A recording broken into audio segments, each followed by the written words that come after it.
So hello everyone, Ben Williams out here in the shop tonight. It's a balmy, I think it's like 12 degrees out right now. We're going to get down to single digits the next 2 days, so everything like that. But we're out in the garage tonight doing a little maintenance before we get into this deep freeze. It's not so bad. Got the little propane buddy going, and what you see behind me is chainsaws, and that's what we're doing, is a little chainsaw maintenance. I haven't been able to get out. I've been busy with real estate. Been busy with consulting stuff, lining that up. A lot of computer time over the last couple days.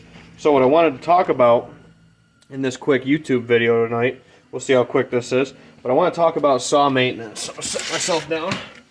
It's a great time to have a nice cold beverage out here, and the cold thing doesn't make it feel as cold. So what we got right here is the Husky. This is the 440. This is my main cutting saw, the E-Series or whatever. This is just a plain Jane from Tractor Supply. It's been a great little saw. I don't use much big cutting for larger diameter trees. This is like, I get up to like an 18-inch bar on this usually when I'm running this for larger diameter trees. This isn't like a hinge cut saw, anything like that I'm doing. I'm using this mostly to fell larger trees in areas. But what I do every year, as you can see, I got this pretty clean. And how I do this is I use a mixture of PB Blaster, WD-40, carbon choke cleaner to get some of the really gritty stuff that might have got left in there. I usually do this right before deer season. I got super busy, like I don't have enough to do with 3 jobs right now. But what I'll do is I'll take it all apart. This typically gets done, like I said, before deer season. But you can see I get it all cleaned out. I get my rags in there. I start just getting this all clean. Lubricate all moving parts, WD-40, stuff like that. Clean this out really good.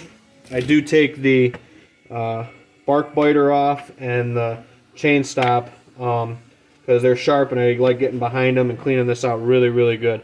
I got probably another 10-15 minutes of cleaning on this. Same thing with the inner gears. This one's just soaking right now. See how all that's breaking down really nice. It's a great tip if you got sawdust and stuff that might have got left in your saw for a while. Maybe one you inherited from somebody, and it's a great way to get it out, but then you can wipe it with a rag and you're all nice and clean. Same thing, I'll get the rag down in there, I'll flip it over, get the rag, absorb most of the moisture off of this. I like working on these boot mats. This is a cheap thing to get it from running all over your bench, everything like that. This will hold any of your cleaning solvents, anything like that you're using to clean the gunk out of your saw.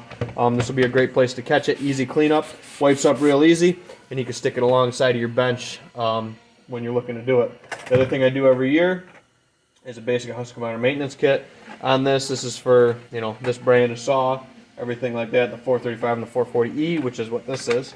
And then this will be a new air filter, new fuel filter, new spark plug, and another batch of two-stroke oil, which I'll go through very quickly with this. And I actually was able to get this one on sale last year. So new air filter, new fuel filter, new spark plug for this saw. Make sure she's running at the top of her game. I do this every year for 20 bucks in maintenance and a little bit of solvents and time out here in the garage or shop or wherever you might be doing this. Have a nice beer, sit down, listen to some music. I got music going on for tunes right now. It's a great time of the year to get this done before you start cutting and before you start having issues with your saws out there. Also got my chains all sharpened up, ready to go. Different bar lengths and stuff like that are right there. These are the Husky chains. The steel chains are all off right now because they're not getting done right now. And then my basic hinge cut saw is a Stihl MS 170. It's kind of my go-to. It's a lot lighter. I can cut with this saw all day. But that I think only has a 14-inch bar on it, which is great. And then for really small limbwood stuff and a lot of the stuff around the house, I do have the DeWalt one with the batteries. Don't do that one a heck of a lot, but actually that's a great saw. I like taking around with tree stands. Just grab a couple batteries, throw them in the four-wheeler box, and a little thing of bar oil. I'll usually carry in a small motor oil size jug with that. But we got some habitat stuff coming up, so hopefully going to do some videos. We will see if I brave the cold tomorrow. Have single digits to go cut some trees. We'll see. Probably not. I got some other things I can do. I have to actually get another chain for the Stihl, for the 16-inch bar that goes on that. I like running the 14 on that though. Over the 16 I get a little bit more RPMs, get a little bit more pull out of that saw, it seems. Yeah, Stihl chains are right here actually. to get sharpened. And then, like I said, the DeWalt's right here on the shelf with the bar oil, backpack blower. This is my pole saw. Really like those tools for different applications, obviously. But this is a huge thing, and a lot of guys don't do it, is the saw maintenance. But rather than getting a saw that's all beat up or taking it to a shop where it's going to cost you almost as much as the saw to get it fixed, spend 20 bucks a year in maintenance, do it yourself, clean her up good. She takes care of you and takes care of your deer habitat, helps you do that. So take your time and take care of her in the shop. So that's what I'm doing tonight. I'm going to finish this up, keep wiping her down, get in there. I use a scrunch for getting into a lot of these places. It's nice to get in there to pick behind a lot of things to be able to pull it right up and out. And I might take this cover off. We'll see how bad I think it is under there. And then I got this little, I think this is one of them counterweight bouncing things. You know, I use this for a pick. Actually, this is my pick, my little hummingbird pick for cleaning my saw. So that's the secret to getting in the little nooks and crevices. And it's amazing how nice that stuff just pulls right out when you put a little solvent on it.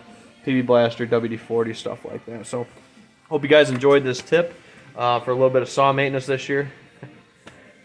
Got habitat hook in the back. So hope you guys are getting out there doing some habitat work. Not quite shed hunting time yet for me, but I'm looking forward to when that's the case. And looking forward to get out there. I got a lot of projects to do this year. That's why I got to make sure these saws are running to their prime. So thank you all for tuning in. And I'll catch you all next time here in the field, here in the shop, in the office, wherever we're at. And take care, guys.